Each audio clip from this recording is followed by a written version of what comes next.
días. Para mí es un placer. Estoy muy contento de estar aquí. Muy feliz de los últimos días que hemos trabajado en conjunto y hemos adelantado muchas cosas. Y bueno, a mí me encanta el registro fósil de los mamíferos marinos a lo largo del Pacífico y en las Américas. Entonces, todo lo que hemos estado viendo y discutiendo tiene un sentido muy especial para mí. Y una de las cosas que a mí me interesa, ¿verdad?, de estudiar el registro fósil es estas transiciones de animales de origen terrestre de regreso al océano, que es algo que ha pasado en la historia de la vida en múltiples ocasiones, ¿verdad? Aquí hay algunos ejemplos fósiles y modernos, ¿verdad? Hay cetáceos pinípedos, vacas marinas, tortugas, aves que lo han hecho en múltiples ocasiones, un grupo muy interesante, y al igualmente que reptiles marinos que están completamente extintos. Así que para mí es muy importante ver el registro fósil para poder entender estas transiciones y entender otros aspectos de la biología y cómo ha cambiado la fauna. Y pues, claro, para eso necesitamos fósiles. Hay que preguntarse a veces cómo salen los fósiles. Sabemos que salen de las rocas, pero ¿y cómo llegan a ser descubiertos y a colecciones científicas? Y pues hay muchas formas diferentes, ¿verdad? Aquí hay algunos ejemplos. Se pueden encontrar en capas de hueso, como estas que se ven en California o en Baja California Sur. Puede que estén en rocas expuestas a lo largo de ríos, en acantilados a la orilla de la playa. O puede que también se encuentre, ¿verdad?, acantilados o en cortes de carretera, ¿verdad?, como pasó con el proyecto de Cerro Ballena, que quedaron expuestos todos estos huesos. En California hay algo que pasa mucho, ¿verdad? Hay monitoreo y hay protección de los fósiles. Entonces, cada vez que se hace algún tipo de construcción, sea urbanización, de carretera, tiene que haber un monitor. Y una gran parte de la colección de la que yo estoy a cargo se ha nutrido a lo largo de muchos años de fósiles que han sido rescatados de proyectos de construcción. Y muchas de las localidades, lamentablemente, están completamente destruidas, ¿verdad? Están completamente cubiertas por viviendas, por centros comerciales, estacionamientos. Entonces, esos fósiles y esa data que se rescató en su momento durante el proceso de construcción, durante el monitoreo paleontológico, es sumamente importante, y es sumamente importante que estén en colecciones científicas, porque así se pueden estudiar una y otra vez. Entonces se han encontrado especies nuevas, que se han identificado con especies nuevas de morsas en zonas que están completamente urbanizadas, en edificios donde hay edificios de gobierno. Se ha encontrado una diversidad de organismos extintos, incluso hasta en los jardines de las casas, en el patio de escuelas, a veces en la playa, en roca que queda expuesta durante diferentes marejadas. Entonces, todo en canteras también se ha encontrado muchísimo material. Y lo que quiero recalcar es que lo importante es que terminen en colecciones, ¿verdad? Que terminen en colecciones científicas donde se pueden estudiar, donde se puede, ¿verdad?, eventualmente se publican esos resultados, y como están en un sitio establecido, pues otras personas en el futuro pueden regresar y replicar esa ciencia, reobservar esos datos, tomar datos nuevos, ¿verdad? A medida que la tecnología cambia, ahora de hace quizás unos 10 años atrás particularmente, mucho más fácil agarrar un fósil y ponerlo en una máquina de tomografía y ver el interior de esos fósiles y verlo en mayor detalle. Así que guardarlos, aunque sea en ocasiones no se estudien los fósiles de inmediatamente, alguien va a tener la oportunidad de estudiarlo en algún momento en el presente o en el futuro. Y esto nos permite, ¿verdad?, tener todos estos fósiles en colecciones, nos permite ir reconstruyendo ecosistemas, en mi caso, que es mis favoritos, ecosistemas marinos, a lo largo de tiempo, a lo largo de millones de años. Nos permite hacer observaciones de nuevo, que son replicables, que nos ayudan a establecer en ocasiones cronología de cómo han cambiado la fauna, ¿verdad?, los organismos marinos a lo largo de escalas enormes, de millones de años. Esto es simplemente un ejemplo bien superficial de la costa del Pacífico en Norteamérica, donde, ¿verdad?, podemos, y hay otras unidades aún más viejas, y se puede, ¿verdad?, ir viendo esa cronología, esos cambios en los organismos marinos. Y otra de las cosas que se puede hacer a escala más grande y a escalas más pequeñas. Esto es un ejemplo de la distribución de diferentes especies de cetáceos en el sur de California, nada más del sur de California. Y se pueden ver patrones, ¿verdad? Una vez ya tienes los sedimentos bien fechados, tienes los fósiles bien identificados, puedes comenzar a ver patrones de qué es lo que está pasando, ¿verdad?, en los océanos. Y algunas de las cosas que me gusta a mí, algunos de los ejemplos que me gusta señalar, ¿verdad?, son estos grupos que estaban quizás presentes, los platanistoideos y los kentrodóntidos, que estaban presentes más o menos entre el Mioceno medio, de 14 a quizás unos 11 millones de años atrás, que son particularmente los platanistoideos, son unos cetáceos de hocicos muy largos. En el Pacífico Norte, por lo menos en el Pacífico Norte, se extinguen hace como unos 9, quizás un poquito más de millones de años atrás. Pero si le sigue otro grupo, ¿verdad?, por decirlo así, le sigue otro grupo distinto, pero con una forma muy similar, ¿verdad?, de hocico largo. La forma que a mí me gusta explicar esto, quizás una forma más fácil de explicar lo que estoy tratando de decirle, es como tienes una película y alguien viene y hace la misma película, los actores son diferentes, pero la trama y los nombres de los personajes son los mismos o parecidos.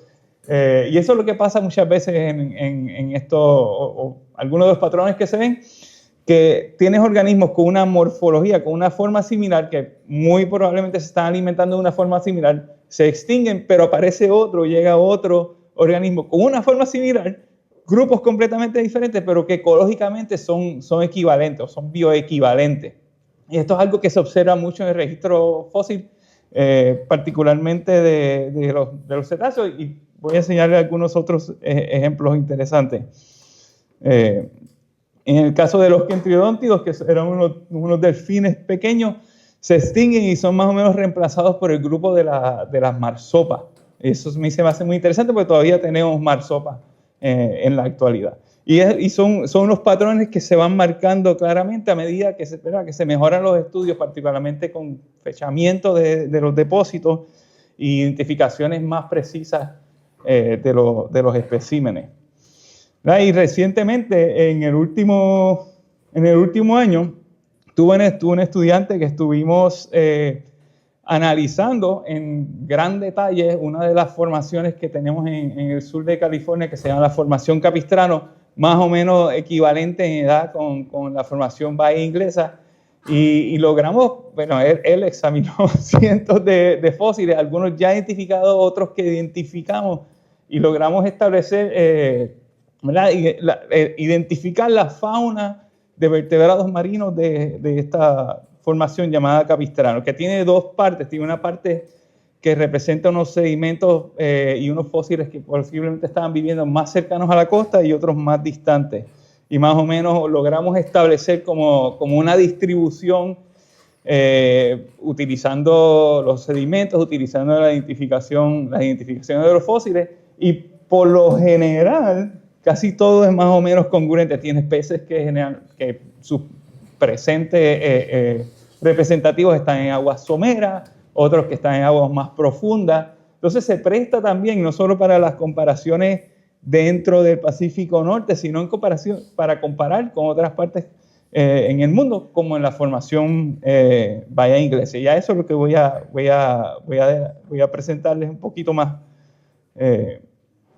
Y de nuevo, volviendo a ver una tabla que presenta los cetáceos, el registro fósil de cetáceos de 3 formaciones que estoy tomando de ejemplo, que voy a enseñar partes de otra.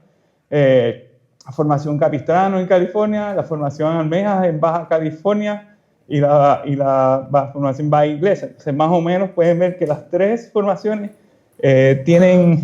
solapan temporalmente. Y lo interesante, como pueden ver, los nombres que están en negrilla son taxones que algunos se comparte el género, ¿verdad? La primera parte del nombre científico, o que representan grupos que se podrían considerar como bioequivalentes, o incluso dentro de una misma familia como bioequivalentes. Y cuando nos pusimos hace unos años atrás, con otro colega, nos pusimos a indagar un poco más profundo esto, a ir más allá de estas tres formaciones y analizamos parte de la formación Pisco en Perú y la formación Chagres en Panamá, ¿verdad? Que representa como un punto medio entre el Pacífico Norte y el Pacífico Sur. La formación Chagres es muy interesante porque tiene ya les mostraré, pueden ver las siluetas muy similares de elementos de la fauna de cetáceos, muy parecidos.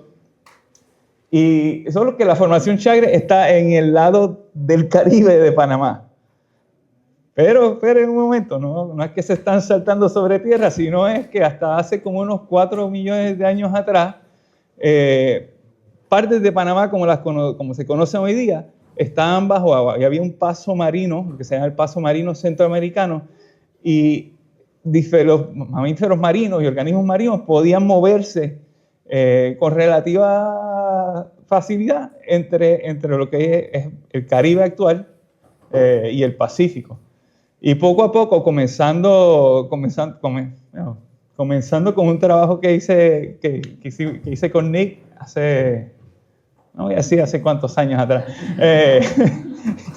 Comenzamos en el 2011, colectamos un pariente del delfín de río amazónico, y luego yo hice un postdoc en Panamá y seguía encontrando más y más cosas. Estuve en Panamá como casi un año, principalmente trabajando en la zona del canal, que era todo terrestre, pero de vez en cuando me escapaba a la zona del Caribe, a lo marino que me interesaba. Fui colectando información y especímenes, y cada vez se me iba pareciendo más a la fauna más como del sur del Pacífico, y un poquito a Baja California Sur. Y eventualmente, unos años después, con un estudiante, colega ahora, ya es doctor Aldo Benítez Palomino, peruano, él hizo una pasantía en Panamá, encontraron más material, entonces pudimos hacer ese empate entre la fauna de Bahía Inglesa hasta la parte de la formación Monterrey, la Capistrano y las Almejas en California. Entonces tenemos elementos muy similares, tanto ecológicamente hasta, en algunos casos, hasta mismo género. También se han encontrado restos de tortugas en la formación Pisco que tenemos en California. Así que hay no solo los mamíferos marinos, sino que hay otros elementos que se están como cruzando. Y algo que hay muy interesante en estos depósitos es que hay, tanto en California como acá, es que hay una ocurrencia de cachalotes macroraptoriales, ¿verdad? Todos conocemos el cachalote, las películas de Moby Dick o hasta la historia de Pinocho, pero los cachalotes modernos se alimentan principalmente de calamares. Pero en el pasado había estos cachalotes con dientes grandes como el leviatán, que es quizás el más famoso, Acrophyseter, que se encuentran aquí en la Bahía Inglesa, en la formación Pisco. En las Chagres hay Acrophyseter. En California no tenemos Acrophyseter, pero tenemos cachalotes raptoriales muy parecidos, tipo Acrophyseter, otros que son con dientes no tan grandes como leviatán, pero muy cercanos. Y estos coexisten con las marsopas. Y aquí viene un tema interesante, bueno, para mí es muy interesante, y es que las marsopas modernas, cuando emiten sus sonidos de alta frecuencia, emiten una banda que es un poco más alta de lo normal. ¿verdad? Las marsopas son chiquitas. ¿Quién se come las marsopas actualmente? ¿Saben? Las orcas. Las orcas también emiten sonidos y se comunican y encuentran su presa emitiendo sonidos de alta frecuencia, pero no es tan alta como la de las marsopas. Eso quiere decir que cuando las marsopas están haciendo todos sus ruidos, buscando alimentos, moviéndose, comunicándose, las orcas no la pueden escuchar. Y si no la pueden escuchar, no las ven, no se las comen. En el pasado no había orcas, pero había cachalotes macroraptoriales, ¿verdad? Como el Acrophyseter, como el Leviatán. Hay unos estudios de unas colegas que miraron dentro de los oídos de estos cachalotes macroraptoriales y de las marsopas fósiles como los Piscolita, Xalumifocena, y está ocurriendo, se ve el mismo patrón. Las cachalotes macroraptoriales emiten o tienen capacidad de escuchar cierta frecuencia. Las marsopas y los cetáceos pequeños tienen una frecuencia diferente. De nuevo, están escondiéndose en el océano, porque ¿quién quiere que se lo coman, verdad? No quieren ser presa de estas cachalotes enormes. Entonces, es como una competencia ecológica que se repite a lo largo de la historia. Previo a las marsopas también pasaba con los quientriodontes, que es este otro grupo que les mencioné previamente de ontocetos relativamente pequeños. Entonces son unos patrones. De nuevo, en la película y la trama es la misma, los actores son diferentes, son nuevos. Ajá. ¿Esa diferencia que usted hace es consciente o viene de forma natural? Selección natural. Sí, sí. Los que emiten el sonido que los grandes no escuchan, sobreviven y los otros terminan siendo presas. Claro, esto no quita que el Leviatán haya sido presa o haya servido de alimento de tiburones con el megalodón. En un estudio que hicimos hace un par de años, demostramos que el Leviatán se comía cosas, pero también era presa de algunos tiburones. Quizás no que los tiburones lo cazaban, pero lo carroñaban. Ahora, ¿qué pasa con los pinípedos? Porque les enseñé unos ejemplos de los cetáceos. ¿Qué pasa con los pinípedos? Hay similitudes, hay diferencias, los pinípedos y los otros, ¿saben? Llama a ver qué son los otros. Cuando miramos, ¿verdad?, el mismo mapa, mismas formaciones, hay muy poco solapamiento en cuestión de especies con el hemisferio sur. Tenemos muy cosas similares entre la formación Capistrano y la almeja en California y en Baja California Sur, pero no hay nada, no hay absolutamente nada, porque particularmente en el hemisferio sur está dominado por foca y en el hemisferio norte está dominado por morsa y lobos marinos. Para darles un ejemplo, estos son las diferentes especies de pinípedos que hay en la formación Capistrano. Una de las formaciones más diversas, yo diría que más o menos equivalente en cuestión de diversidad y número de especies de pinípedos a la formación Bahía Inglesa, lo cual es muy interesante. Pero está dominado, ¿verdad? Tenemos un lobito marino y el resto son morsas. Es una fauna dominada con morsas. Y nosotros pensamos en morsas, pensamos en el Ártico, pero las morsas evolucionaron entre California y Baja California Sur, en zonas más cálidas, más tropicales. Y por la mayoría de la historia evolutiva de las morsas, tenían esta apariencia. Parecían una otaria, algunas veces una otaria bien grande, otras veces una más pequeña. Pero ya para el tiempo de la formación Capistrano, 5 millones de años atrás, comienzan a aparecer las morsas con los colmillos más grandes que la distinguen. La Gonfotaria pugnax es un ejemplo extremo porque tiene colmillos superiores y tiene colmillos inferiores. Pero había otra que está representada por muy poco material, muy poco, que no lo tengo aquí, que se llama Varenictus, y era una morsa más con colmillos. Una morsa que parecía una morsa, vamos a decirlo así. En lugar de una morsa que parecía una otaria. ¿Verdad? Y eso está muy marcado en su historia evolutiva, ¿verdad? Tenemos estas morsas basales que son con estos cráneos alargados, parece un lobo marino, parece una otaria. Y después tenemos las morsas colmillúas, como diríamos en Puerto Rico. Las morsas con los colmillos agrandados. Y esto indica muy probablemente un cambio en su modo de alimentación, ¿verdad? Estas morsas como Titanotaria, muy probablemente eran unos nadadores más activos, cazando peces y otros organismos en la columna de agua, quizás hasta otros pinípedos y todo lo que se le cruzará de por medio, mientras que algo como Gonfotaria pugnax, muy probablemente, ¿verdad?, basado en características del cráneo, de su hocico, de los dientes, se está alimentando más parecido como una morsa moderna, que las morsas actuales se sumergen al fondo marino, sus colmillos grandes, pesados, les sirven como unas pesas, como cuando la gente bucea, o sea, les ayuda a tener una flotabilidad neutral. Se sumergen al fondo marino, encuentran los moluscos, los sacan, los retienen en su boca y usan su lengua como un pistón, creando un vacío dentro de su boca, y chupan el animal y escupen la parte dura.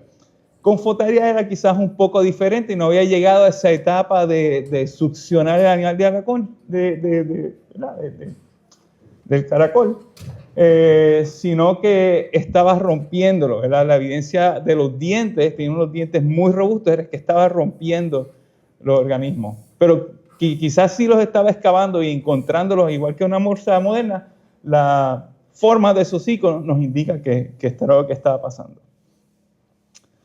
Esto es una morsa, ¿verdad?, moderna. Necesitan todos esos bigotes que tienen porque levantan tanto sedimento que quedan ciegos, pero los bigotes les ayudan a encontrar, hacen oripulación, es el término que se utiliza también para los manatíes que manejan los pastos marinos. ¿Cómo es? Oripulación. Sí, porque algunos de las barbas tienen músculos y son muy tiesos, entonces los pueden manipular cosas. Los manatíes llegan al punto que pueden, con sus labios y con sus barbas, pueden ayudar a que el pasto marino entre en su boca. Se ven muy tiernos cuando lo hacen. Es muy raro. Y si alimentan un manatí, lo siente y es bien raro. Sí, ya, yo lo hice una vez, ya está bien. En el sur del Pacífico no hay morsa, hasta donde sabemos, pero hay un odontoceto extremadamente bizarro llamado Odobenocetops. Hay varias especies, hay un peruviano, hay un Odobenocetops letodon, hay Odobenocetops en Cerro Ballena, entonces está aquí presente.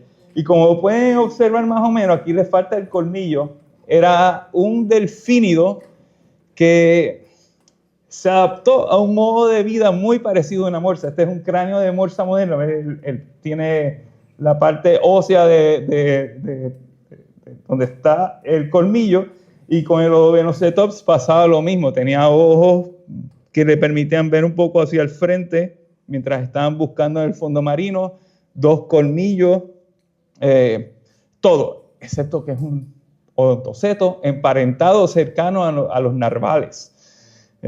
Así que, de nuevo, esta es la historia de las bioequivalentes. Teníamos en el Pacífico Sur, no hay morsas hasta donde se sabe, pero sí había organismos un cetáceo vio ese espacio ecológico vacío y se adaptaron para ocuparlo. Y posiblemente estaba haciendo algo muy similar porque comparte estas características de posiblemente tener unos labios musculares, el tipo de los ojos mirando como un poquito hacia el frente cuando tiene la cabeza hacia abajo. Entonces tenía es un ejemplo hermoso de evolución, de convergencia evolutiva. Para mí es uno de los ejemplos que más me gusta. Ahora los otros que le estaba mencionando, ¿verdad? Le mencioné pinípedo y otros. Los otros me refería a los sirenios, desmostilios y los perezosos acuáticos. En la costa del Pacífico, tanto norte como sur, hay registros no tan abundantes como en la zona del Caribe y el Atlántico de sirenios, y sirenios son los dugongos y los manatíes. Y ahorita voy a mencionar los manatíes, que tienen una historia diferente, pero son principalmente consumidores de vegetación marina. Y tanto en el Pacífico Norte como en el Pacífico Sur no eran los únicos mamíferos que consumían vegetación marina. Y esto es algo muy único. En toda la historia de vida en los océanos han existido muy pocos tetrápodos, ¿verdad? Tetrápodos es todo lo que incluye reptiles y mamíferos, aves, que se hayan adaptado a una vida en el océano y que consuman vegetación principalmente.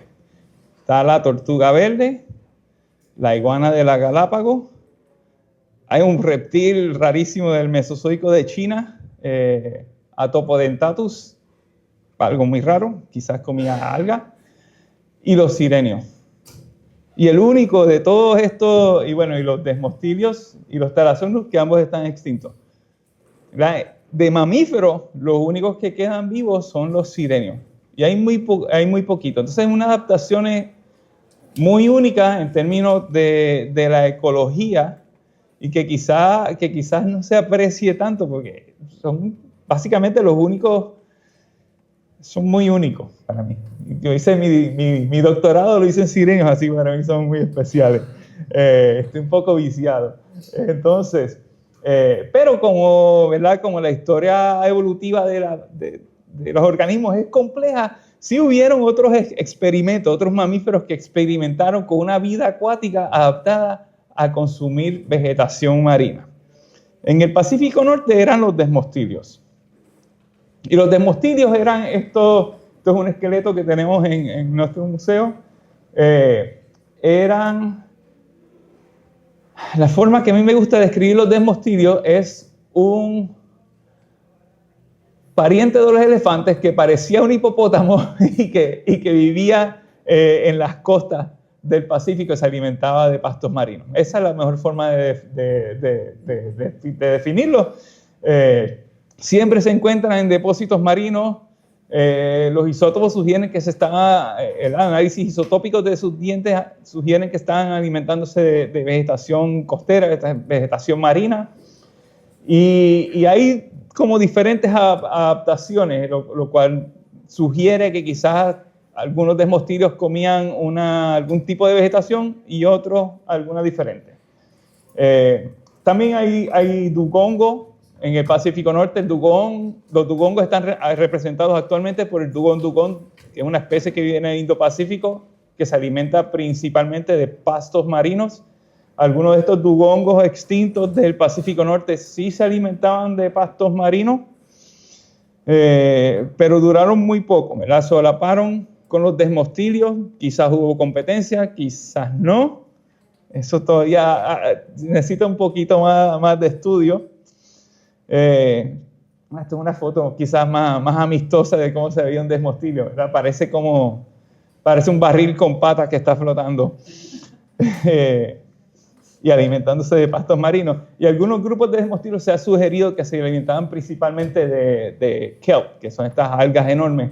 Mientras que los dugongos, sabemos que algunos de los dugongos del Pacífico Norte sí estaban comiendo pastos marinos. Y aquí más o menos, ¿verdad?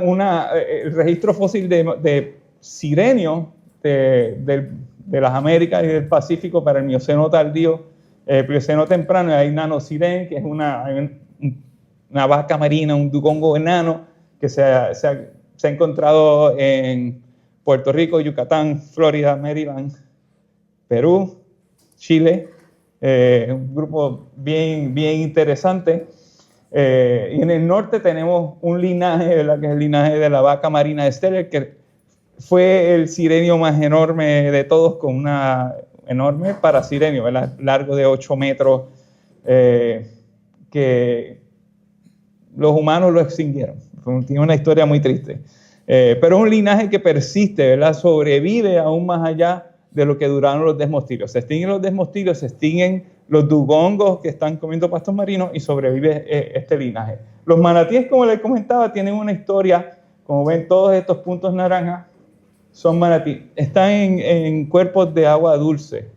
Los manatíes aparecen en Sudamérica hace como 21 millones de años atrás, en cuerpos de agua salobre, agua dulce, y no salen al océano, al Caribe y al Atlántico, hasta hace como unos 5 millones de años atrás. Luego que se extinguen todas las especies de dugongo. Entonces, de nuevo, hay como un reemplazo ecológico desde cierto punto de vista. De nuevo, como les comenté, se extinguen los desmostilios en el Pacífico Norte, sobrevive este linaje altamente especializado de la vaca marina de Steller.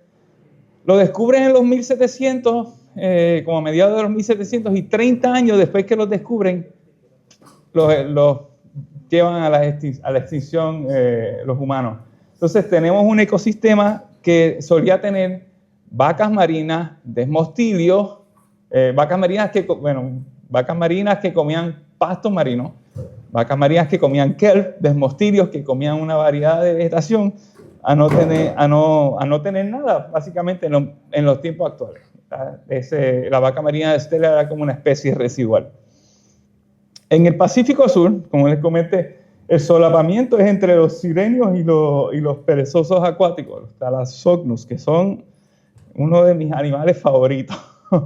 De aquí hay material de Thalassocnus en Perú y hay de la formación Bahía Inglesa. Este es un cráneo y mandíbula, y hay un postcráneo, hay un esqueleto asociado al cráneo muy bonito, de aquí de Caldera, que saldrá publicado en algún momento en este año. Y había sirenio. El sirenio que había aquí era un nanosiren. Por otros estudios de nanosiren, este dugongos enanos en otras partes, se sabe que consumían principalmente pastos marinos. Una foto de los pastos marinos que hay aquí cerca. Y kelp también hay para este mismo tiempo, posiblemente también los pastos marinos. Para mí, y parte de lo que yo he propuesto en algunos de mis trabajos, es que si tienes sirenio que sabemos que comen pastos marinos, es un indicador de que habían pastos marinos.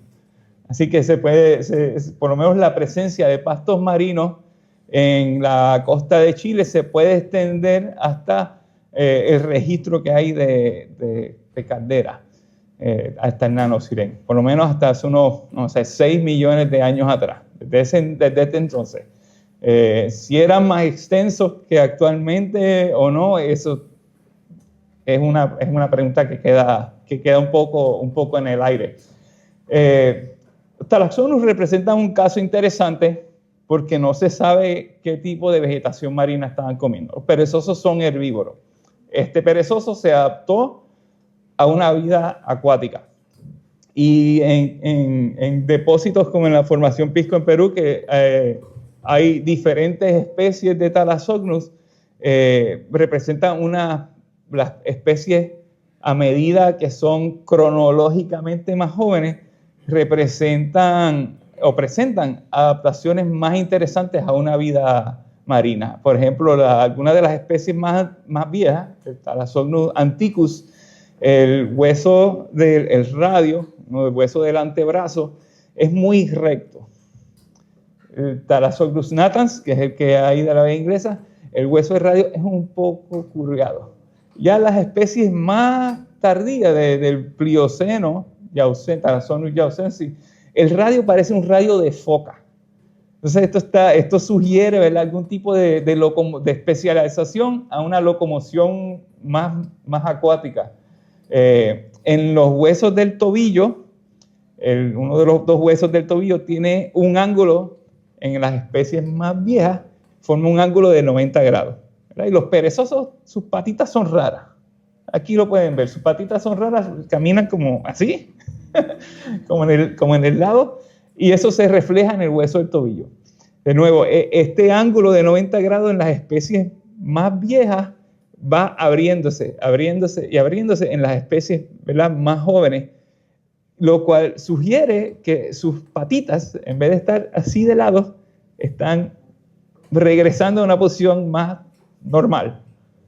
Que de nuevo, si estás en un ambiente marino y estás usando las patas para nadar, es mejor nadar así que así. Entonces, son algunas de las, más allá de que se encuentran en depósitos marinos, algunas de estas adaptaciones que se ven gradualmente, ¿verdad?, cuando estudiamos en detalle el registro fósil.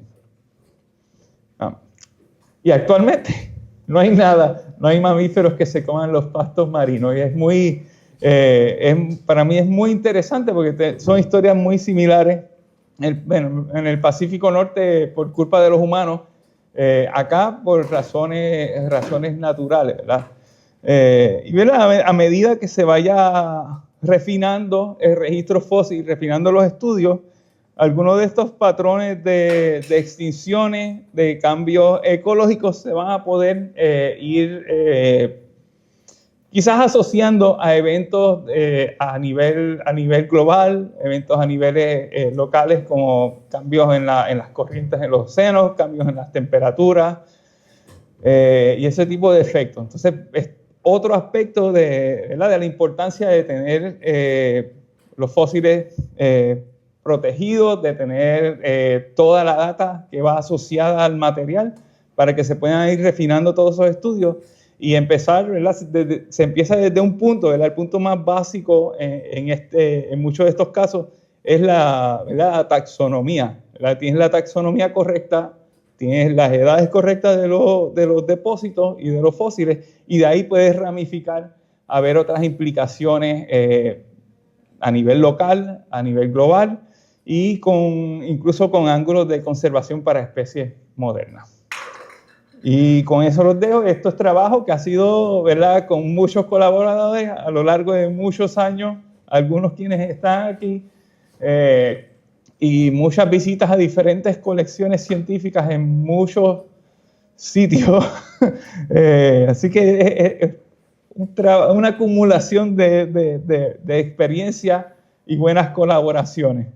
Y espero que les haya gustado mi presentación y muchas gracias por la invitación. Gracias.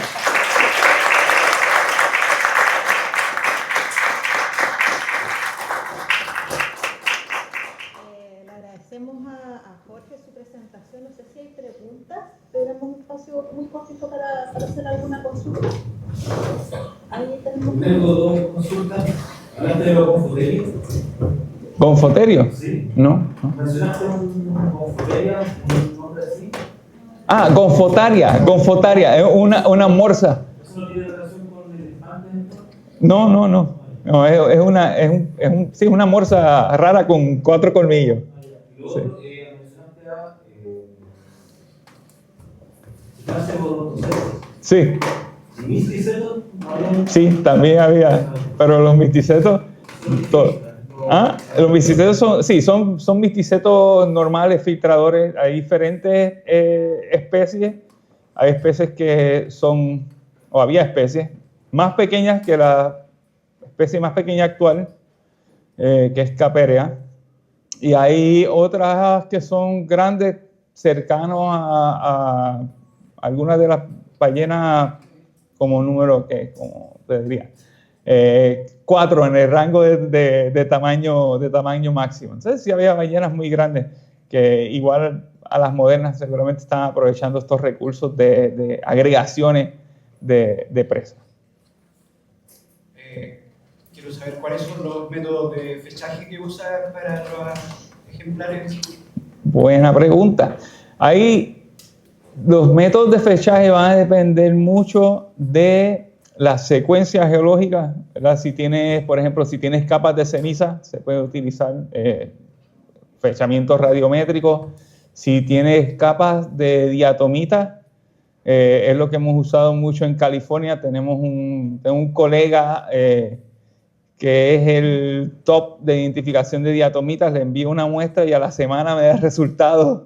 Me dice, esta localidad tiene tantos pocos millones de años. Y entre 2019, con colega Jim Parham,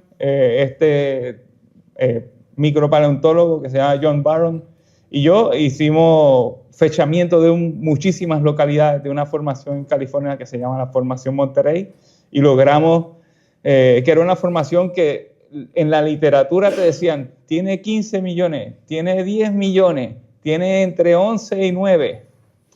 Nuestros resultados, y era una fauna muy rara, muy particular, ¿verdad? Cuando la tomabas globalmente. Cuando lo separamos todo por localidades, fechamos las diferentes localidades, logramos identificar que la formación se dividía en una parte de Mioceno medio, como 14, 13 millones de años, y una parte de Mioceno tardío, entre 9 y 7.7 millones de años. Y las faunas eran muy distintas.